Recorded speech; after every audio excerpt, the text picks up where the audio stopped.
7:15 en el territorio continental ecuatoriano, buscando la verdad y abogando por la unidad nacional en pro de la paz y la seguridad en el Ecuador. Queremos dar la bienvenida en los estudios de la revista de Opinión Democracia al sociólogo Simón Ordóñez, articulista académico, y también nos acompañará vía Zoom el doctor Andrés Páez Benalcázar, político y académico también. Les planteamos un análisis sobre esta campaña electoral que se desarrolla ya con miras al balotaje del domingo 13 de abril. ¿Qué le espera al Ecuador y si se pudiera hacer escenarios con los resultados del 13 de abril? Y parto de esto con un análisis que hiciera en redes sociales Simón Ordóñez, que fue recogido por Plan B, y hemos leído por la amplia difusión que se ha hecho respecto de su experiencia y lo que había recordado Simón Ordóñez al ver a la candidata de la Revolución Ciudadana y se califica y su prepotencia. ¿Qué le hizo recordar y cómo ve este panorama de la campaña electoral? Doctor Simón Ordóñez, buen día. Buenos días, Miguel, muchas gracias por la invitación. Un saludo para Andrés y un saludo para la audiencia. Una pequeña aclaración, no soy doctor, entonces y no vale atribuirse títulos como lo hacen otras personas, ¿no?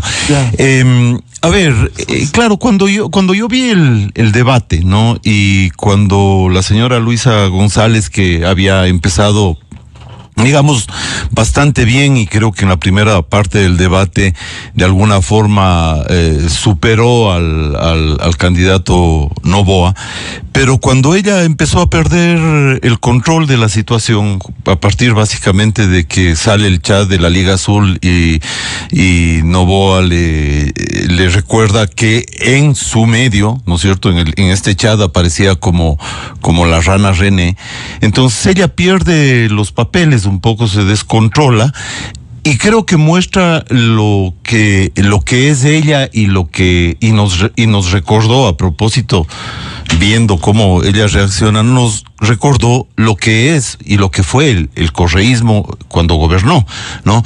Y este correísmo fue efectivamente prepotente, y yo uso una palabra también bastante fuerte ahí, aparte de la prepotencia, el autoritarismo y la corrupción, uso una palabra, que fue un gobierno canalla, ¿no? Fue un gobierno canalla porque, por ejemplo, fue capaz de inventarse crímenes, ¿no es cierto?, y de perseguir a personas honestas y que simplemente tenían el pecado de ser opositores o de discrepar con lo que ese gobierno hacía, como el caso, por ejemplo, del coronel Carrión, ¿no es cierto?, que es el coronel que actuó en el 11 de... El 30S. El 30S, perdón, el 30S, y que fue, a confesión del propio prófugo de Bélgica, ¿no es cierto?, quien le entregó la llave y le facilitó la entrada al hospital de la policía, ¿no? Pero luego de que él hizo una declaración, una simple declaración, ¿no es cierto?, de decir que el presidente no estuvo secuestrado, porque todos sabemos que el presidente en ese momento nunca estuvo secuestrado, siempre estuvo al mando y del poder, eso lo dijeron varios de sus ministros, y él fue precisamente quien dio la orden incluso de ese desalojo que le costó tantas vidas a la gente, y que incluso, ¿no es cierto?, puede considerarse como un crimen de lesa humanidad, porque se atacó a un hospital, ¿no es cierto? Y hay otro caso que tal vez es aún más grave, que es el del señor Lara, ¿no es cierto?, y el de su esposa, ¿no? El asambleísta Galo Lara. El asambleísta Galo Lara, que por ser un opositor fuerte, una persona que a mí en lo personal no me es simpática, ni me gustan sus modos, ni muchos de sus procedimientos, pero fue clarísimo que a él le armaron, ¿no es cierto?, le armaron un crimen que le costó no solo la cárcel a él, sino también a su esposa, en donde además perdió la vida, abortó, ¿no? Le hicieron abortar dentro de la cárcel. Entonces, alguien que es capaz... El crimen de Quinsaloma. Claro, inventaron el crimen de Quinsaloma, ¿no es cierto? Entonces, alguien que es capaz de una canallada de ese tipo para perseguir a sus enemigos, me parece que es absolutamente peligroso para el país, que el regreso de ellos es de un peligro extremo para todo el país, para el país en su conjunto, porque ellos tienen aparte del tema de la corrupción y de su vínculo clarísimo con las mafias, tienen esta vena autoritaria vengativa y donde ven a los opositores básicamente como enemigos a los que hay que destruir y no como adversarios con los que hay que convivir, ¿no? Entonces ese me parece un peligro enorme. Eso fue básicamente lo que yo recordé. Y una cosa más, cuando uno piensa en el ambiente que vivimos, ¿no es cierto? Sí recordé también lo que era vivir en el tiempo de las sabatinas y de las cadenas nacionales, ¿no?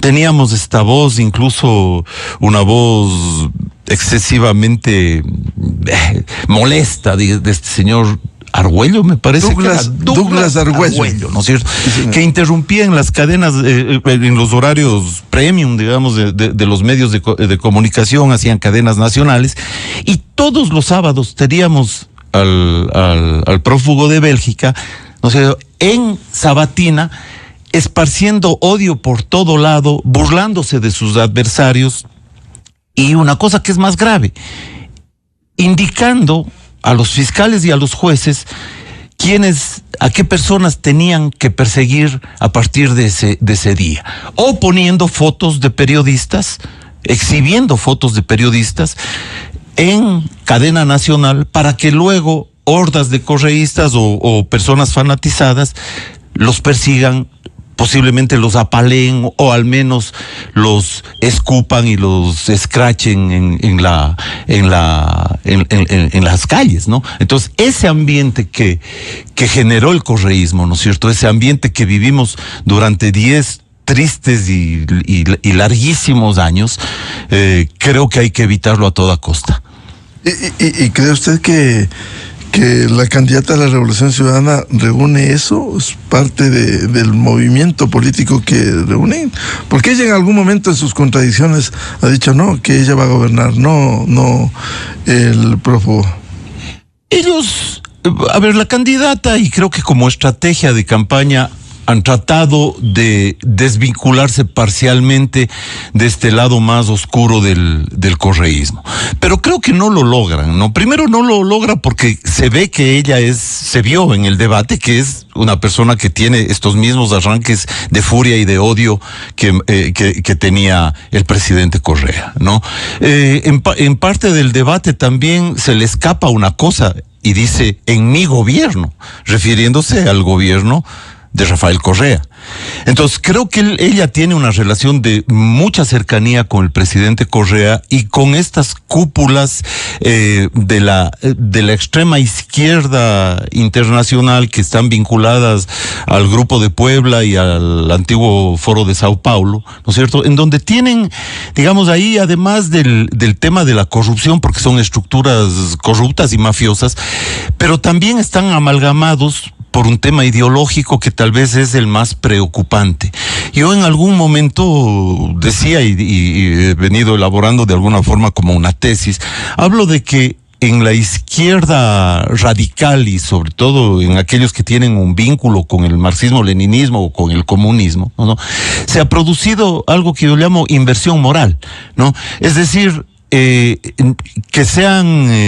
asalten bancos, ¿no es cierto? O que secuestren personas, o que se alíen con las mafias, o que se alíen como el AMPA, como en su momento se aliaron distintos grupos revolucionarios, no es una pura casualidad, sino que es una ideología que básicamente, ¿no es cierto?, pone los supuestos fines de esta sociedad más igualitaria, más justa, etcétera. Entonces pone eso por adelante de todo y no le importan el uso de cualquier tipo de medio en función de conseguir esos fines. Entonces, ¿no es cierto?, digamos, el secuestro es llamado retención, ¿no es cierto? Un asalto a un banco o una cosa de este tipo se llama recuperación, ¿no? Un crimen es apenas un ajusticiamiento popular. Y así este tipo de cosas, ¿no? Entonces, esa parte, ¿no es cierto?, que a veces no se la está tocando de manera suficiente, es la que me parece el principal diferenciador entre la candidatura de Noboa, del candidato presidente, contra quien también tengo algunas críticas fuertes, ¿no es cierto?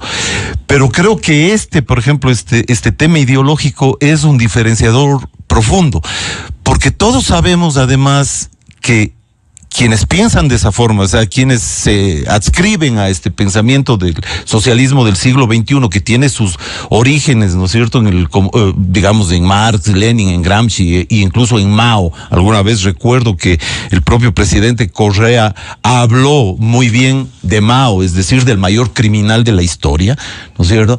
Entonces, quienes tienen esa adscripción política, cuando llegan al poder simplemente no lo sueltan. Simplemente no lo sueltan porque esa es su visión del poder. El poder está ahí, ¿no es cierto?, para ser tomado y para ser usado liquidando a sus enemigos, liquidando a la propiedad, liquidando las economías, con el fin de lograr este supuesto fin superior que es la sociedad, digamos, la emancipación humana, que es todo obviamente una mentira, porque todos sabemos lo que ha sido el resultado en estos últimos tiempos de los socialismos del siglo XXI. Ustedes acababan de hablar de Venezuela, acababan de hablar también de lo que está pasando en Bolivia, lo que ha pasado en Nicaragua, lo que pasó antes en Cuba, pero también, si nos vamos un poquito más atrás en la historia, de las grandes hambrunas en la China de Mao, en la Unión Soviética de Lenin y de Stalin, en la Camboya de Pol Pot, ¿no es cierto?, en todo el bloque del este, etcétera. Entonces, digamos, es ante lo que nos enfrentamos, ¿no?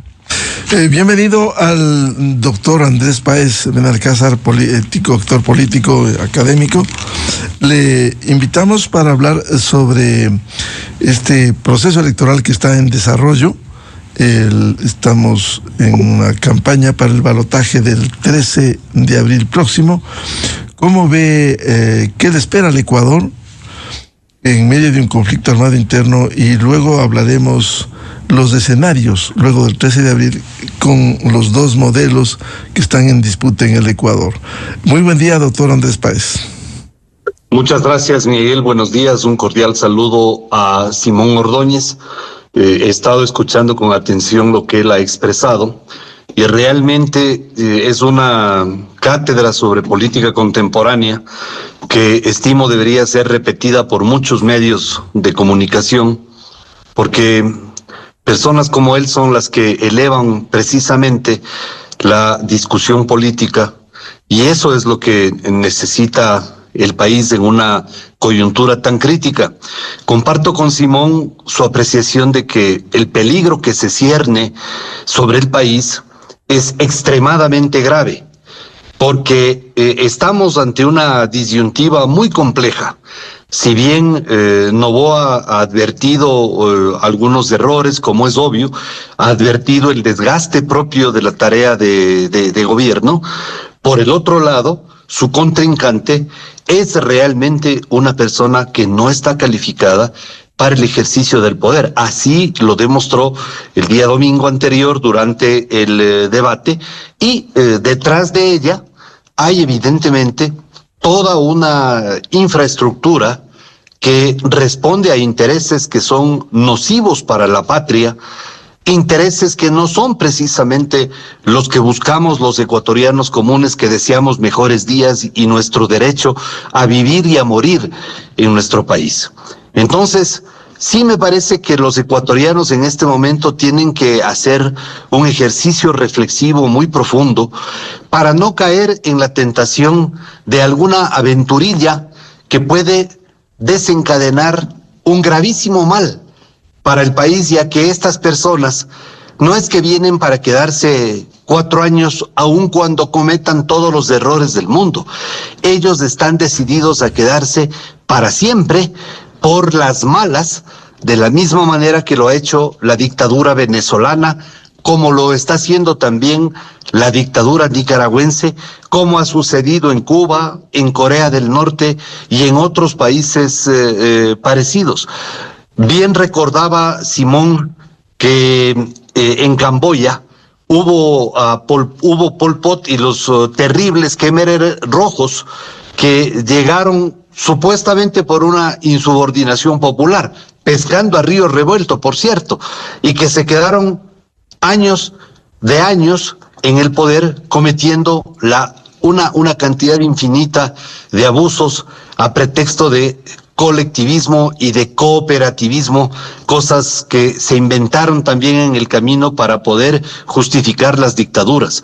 Acá se hizo lo mismo durante 10 años. Se justificó todo tipo de actos que se cometieron, todos los desafueros, todos los abusos que se cometieron, se justificaron y para ello utilizaban un enorme aparato de propaganda al estilo nazi, al estilo fascista, siendo excelentes alumnos de Goebbels, cuando lo que hacían era repetir mentiras hasta que comiencen a aparecer verdades. Yo creo que esos fúnebres días de la década saqueada, el país no merece volver a vivir y ahora tenemos la oportunidad de elegir a un presidente que si comete errores, que si no le va bien en el ejercicio del mando, pues en 4 años los ecuatorianos tendremos una nueva oportunidad de buscar a una persona quien le reemplace. Pero mientras tanto, en el otro lado, hay personas que no se van a ir nunca porque ese es su deseo, quedarse para siempre en el poder, porque además se sienten predestinados y se creen en el derecho y que merecen el ejercicio del poder, porque no hay nadie en el mundo que se compare con ellos según sus propias apreciaciones, sus traumas infanto-juveniles y sus complejos de inferioridad que se convierten súbitamente en complejos de superioridad. Entonces, sí me parece que debemos de entender que este fenómeno es tremendamente complejo, esta es una coyuntura muy difícil y que no podemos tomar riesgos. Estoy contento que después del debate hay una sensación de mayor optimismo en la gente y creo que fue un escenario como para que se viertan una serie de argumentos de lado y lado, al punto de que sin duda la gente se dio cuenta quién era una persona centrada y con inteligencia emocional y quién estaba del otro lado, una persona que perdía la cabeza fácilmente, que se dedicó a insultar para luego exigir respeto, que se desenfocó, que no tuvo ningún argumento de fondo ni de peso que fuera rescatable frente a un presidente que, a pesar del desgaste del poder, que a pesar de estar apenas un poquito más de un año en funciones, creo que ha logrado muchas cosas que no se hicieron en los gobiernos anteriores, y eso los ecuatorianos debemos reconocer y ver con optimismo. Doctor Andrés Páez, ¿y cuáles serían esos dos escenarios? A ver, en el caso de ganar el presidente candidato Daniel Noboa, usted dice en 4 años el pueblo puede castigarlo en las urnas si es que gana. En cambio, lo otro, usted ve un panorama extremadamente complejo, como por ejemplo anunciara el reconocimiento a una dictadura como la de Venezuela. Bueno, el hecho de que haya sido forzada a hacer público su reconocimiento a la dictadura venezolana es tremendamente sintomático, porque esta persona, al hacer ese reconocimiento, lo que está es revelando un alineamiento, y ahí hay que ver el contraste que se produce.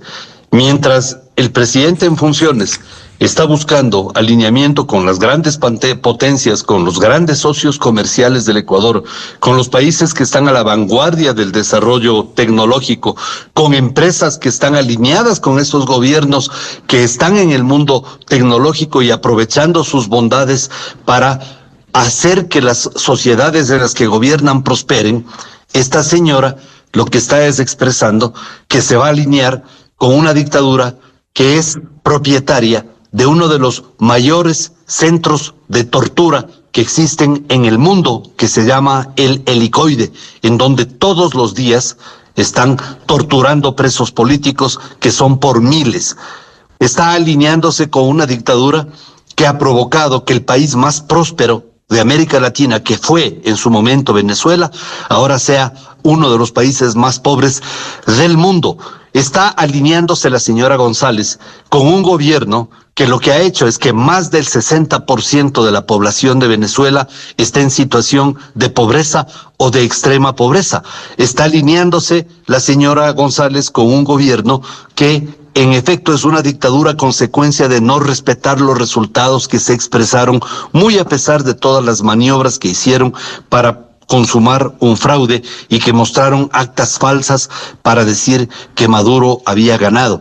Esto que ha hecho la señora González es verdaderamente abominable, pero además es muy preocupante, porque lo que refleja es que lo que buscan es que el Ecuador tenga un poco su propio Maduro.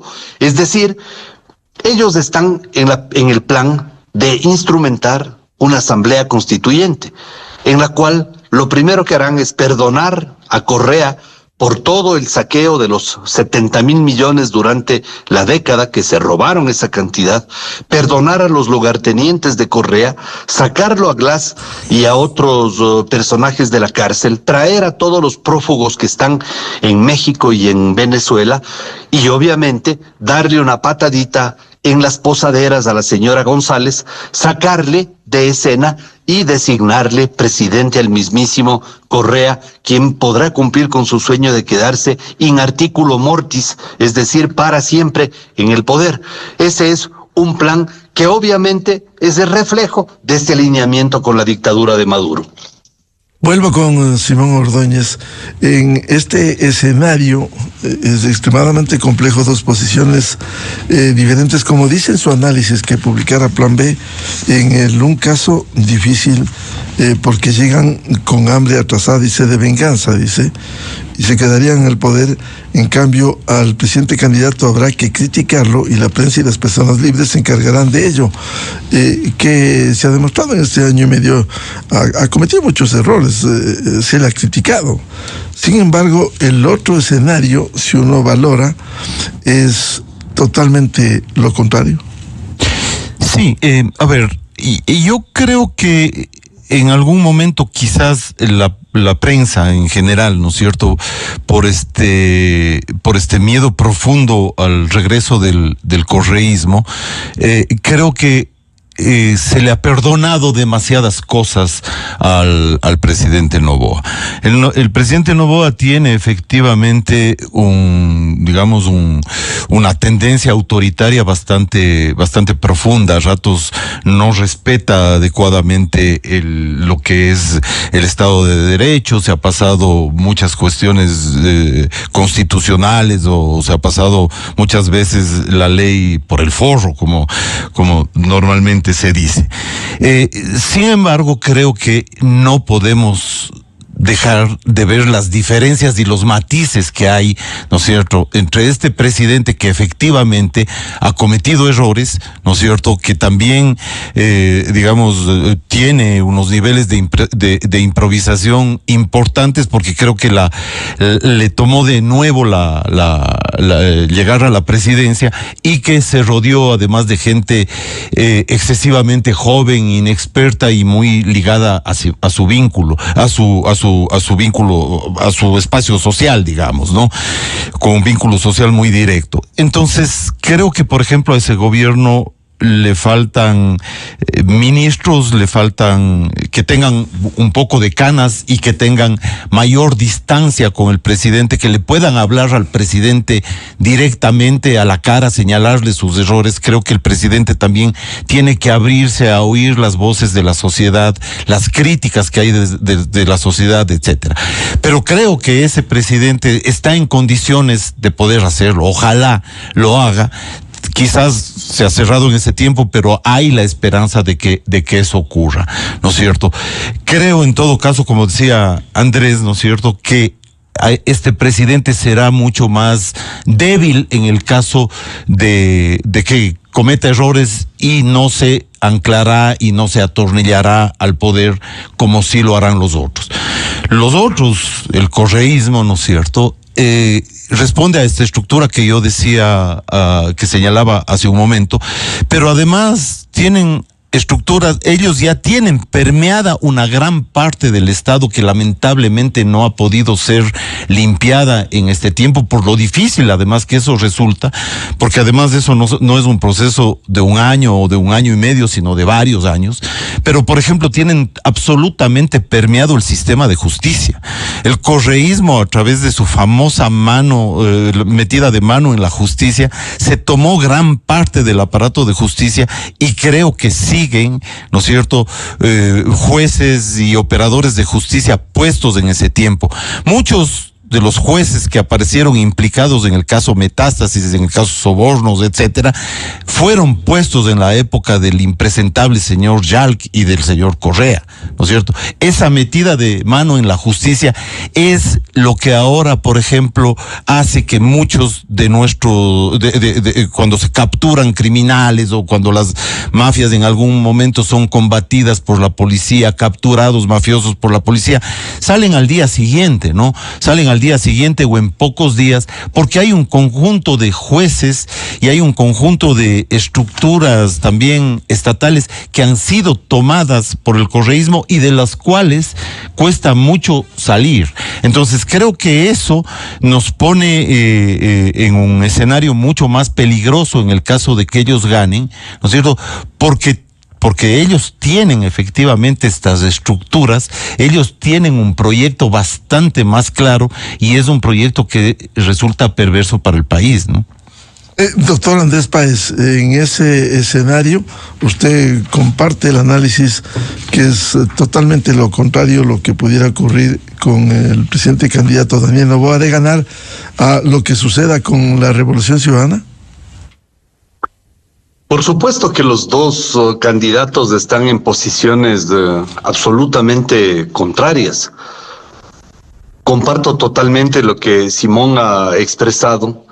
Especialmente quiero destacar lo relacionado al atornillamiento que van a ejecutar al poder en caso de que ganaran, cuestión que tal parece no va a ser así, porque he tenido la suerte de leer cifras absolutamente independientes luego del debate, y creo que hay una tendencia que favorece al presidente Noboa. Pero hay un tema que yo sí quiero destacar, Miguel, y que me parece que ha sido determinante en esta recta final de la campaña electoral, y es el tema de la dolarización. La candidata del correísmo no ha podido ocultar que efectivamente ellos tienen un plan para desdolarizar, y hay que explicar las razones para eso. Ellos perfectamente saben que la única forma de salir adelante en coyunturas como las que se vienen es con una gran abundancia de dinero, y saben que no tienen esa abundancia. No es los tiempos del correísmo en donde el petróleo alcanzaba y a veces hasta superaba los $200 del barril. Ahora el barril está por debajo de los $70 en el mejor de los casos. Entonces, la idea del correísmo es generar un espejismo de abundancia, y la forma que tienen de hacerlo es a través de la impresión de billetes. Por eso es que ellos hacen esta maniobra de decir que el dólar es la moneda oficial.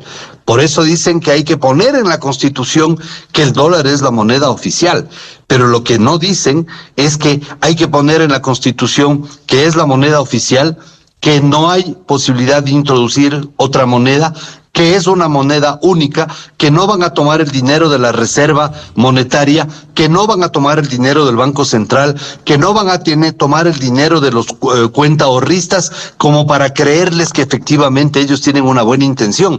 Pero ellos abiertamente, especialmente el candidato a la vicepresidencia por parte del correísmo, Diego Borja, ha insistido en este último punto especialmente, en esto de que hay que tomar los dineros de la reserva monetaria supuestamente para hacer obras obra. No es así. Seguramente es para que haya otro contrato con Petroecuador en donde él pueda alquilar el taladro de su propiedad y con el cual se ha hecho millonario en pocos días. De hecho, haciendo un paréntesis, quiero mencionar a los ecuatorianos que el candidato a la vicepresidencia en apenas 3 años de contrato se hizo con 5.2 millones de utilidades. Es decir, lo que un ecuatoriano promedio tendría que pasar 666 años trabajando para ganar.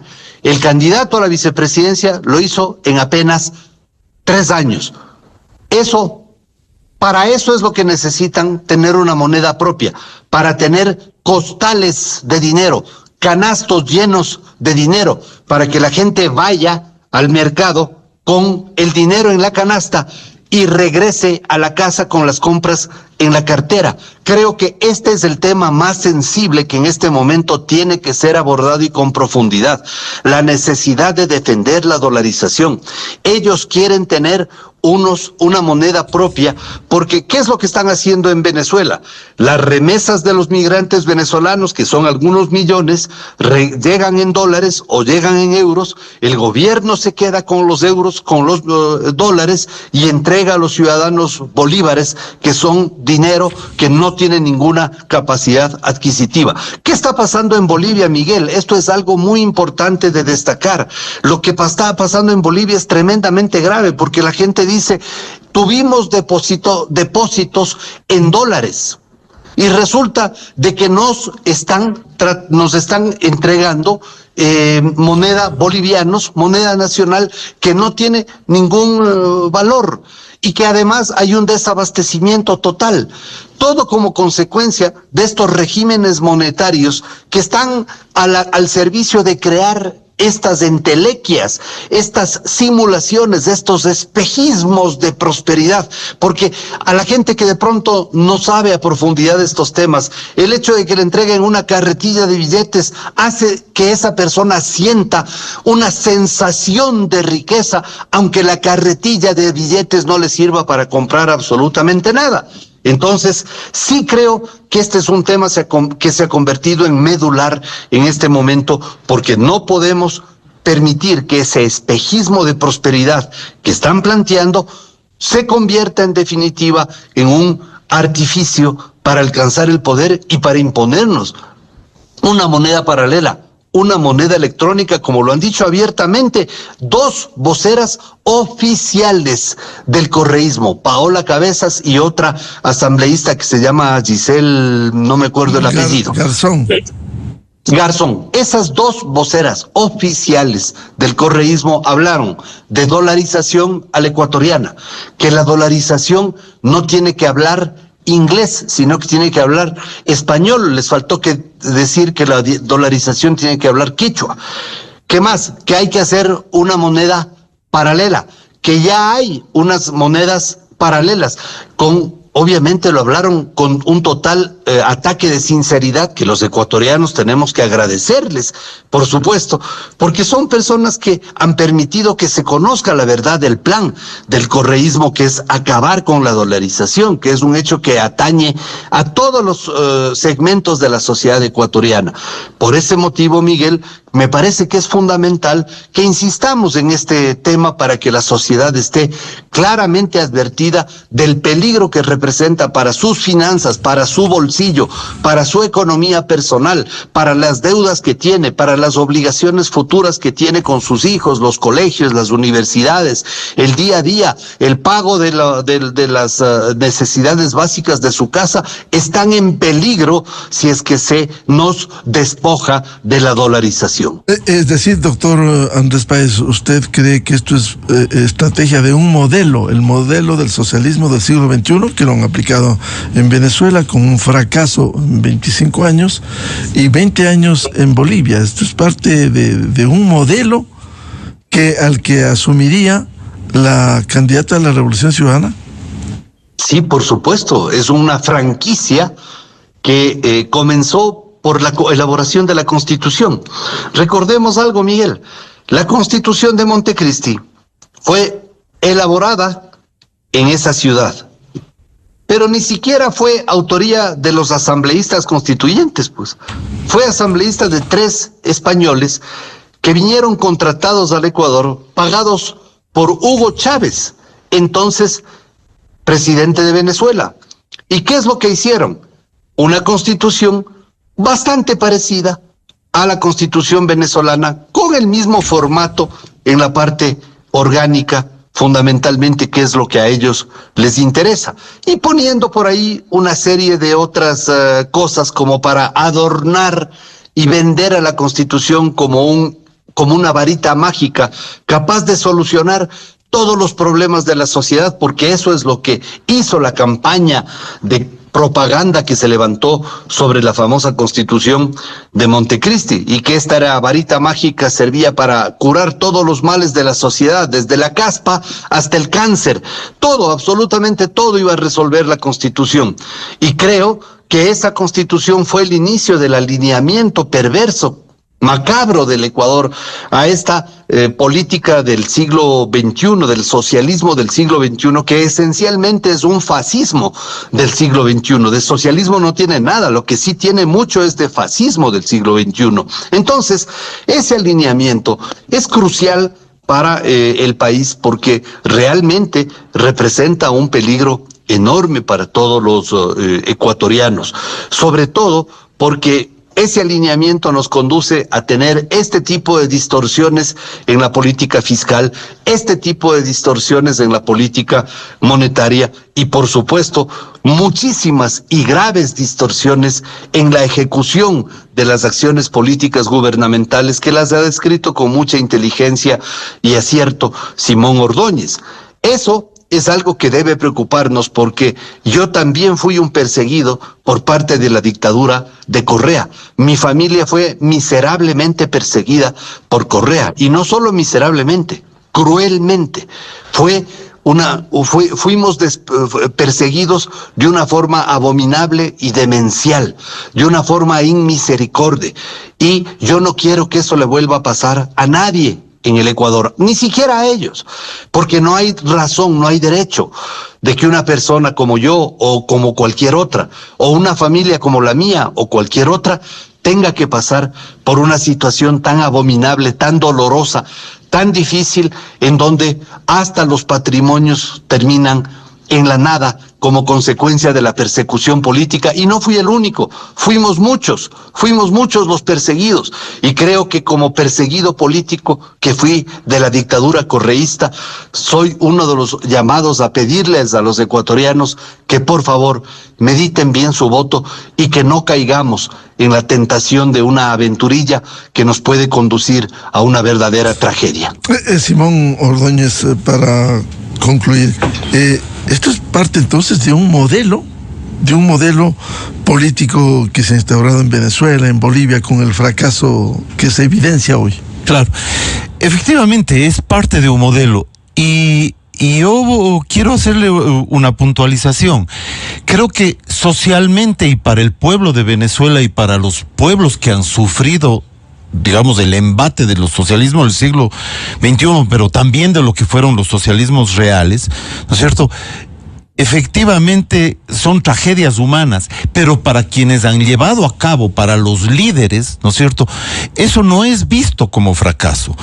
Incluso, ¿no es cierto?, en algún momento, recuerdo en una entrevista, le pedían a Correa que califique al gobierno de Maduro, y decía que tenía 11/10, ¿no? Es decir, para él, desde su ideología, desde su punto de vista, no veía fracaso en aquello que es una tragedia humana, ¿no es cierto? Porque desde su estructura ideológica, ¿no es cierto?, esto que decía Andrés, ¿no es cierto?, liquidar aquí el dólar, o en general liquidar la moneda, es una forma de liquidar a la propiedad.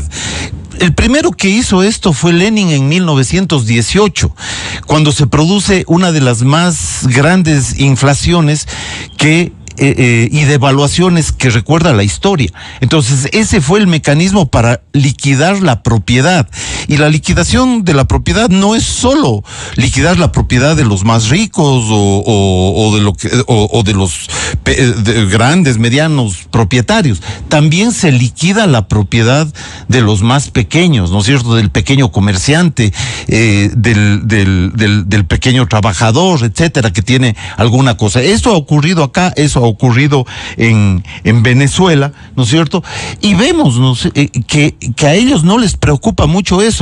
La Claxo, que es este organismo que agrupa a los principales cientistas sociales, se llaman ellos a sí mismos, de la ultraizquierda latinoamericana, por ejemplo, son defensores absolutos del régimen cubano, del régimen de Maduro y de Chávez, del régimen de Nicaragua, etcétera. Incluso, ¿no es cierto?, esto de lo que hablaba en un inicio, esta inversión de su moralidad hace que a ellos no les preocupe la persecución incluso de sus propios conmilitantes, ¿no? En Nicaragua hay que recordar que han sido perseguidos, encarcelados, personas como Ernesto Cardenal o Sergio Ramírez, ¿no es cierto? En Cuba una cantidad de poetas, escritores, etcétera. En Venezuela lo mismo, ¿no? Entonces, claro, esta estructura, digamos, mafiosa por un lado, pero mafiosa con un profundo arraigo también ideológico, porque hay que recordar que, por ejemplo, Maduro en Venezuela o Patiño acá, etcétera, fueron formados en Cuba y quizás también formados en Libia, ¿no? En la Libia de Gaddafi, donde entonces desde ese tipo de estructura y en Nicaragua, ¿no es cierto? Entonces, desde ese tipo de estructura ideológica, ¿no es cierto? Eso que nosotros vemos como un fracaso, para ellos puede ser más bien un triunfo, ¿no es cierto? Ellos creen en una igualdad, pero es una igualdad que siempre va hacia abajo, ¿no? Es donde vuelven pobres a todos, con excepción de esta cúpula. O sea, se han logrado la igualdad, hay que reconocer. La igualdad en la miseria. Es la igualdad en la miseria. Y no en la prosperidad. Y no en la prosperidad. Entonces, creo que si no recapacitamos sobre eso, creo que hay que olvidarnos un poco o parcialmente de que o digamos, complementar, aparte de ser una estructura mafiosa que tiene vínculos con el narcotráfico, como claramente se ha demostrado, ¿no es cierto? Lo del señor Aliaga, los señores de la famosa foto de la piscina, etcétera, todos ellos, ¿no es cierto? Pero no solo son eso, sino que también hay un componente ideológico que les une, les amalgama y que nos puede llevar a una tragedia si es que ellos son elegidos y retornan al país, al gobierno del Ejecutivo, digamos, ¿no es cierto? Muchas gracias por estas reflexiones al doctor Andrés Páez Benalcázar, político y académico, y el sociólogo Simón Ordóñez, columnista y académico también. Muchas gracias, Simón y Andrés. Gracias, Miguel. Yes. Saludos, Andrés. 7:58 en el territorio continental ecuatoriano. Vamos a una pausa y ya volvemos. Diálogo previsto con el ministro del Interior, John Reinberg, para hablar sobre en medio del conflicto armado interno, la actuación que se tiene, de los resultados, cómo se ve al Ecuador desde el ámbito internacional. Desde 1984 con Gonzalo Rosero. La revista de opinión Democracia. Siempre líderes, siempre confiables.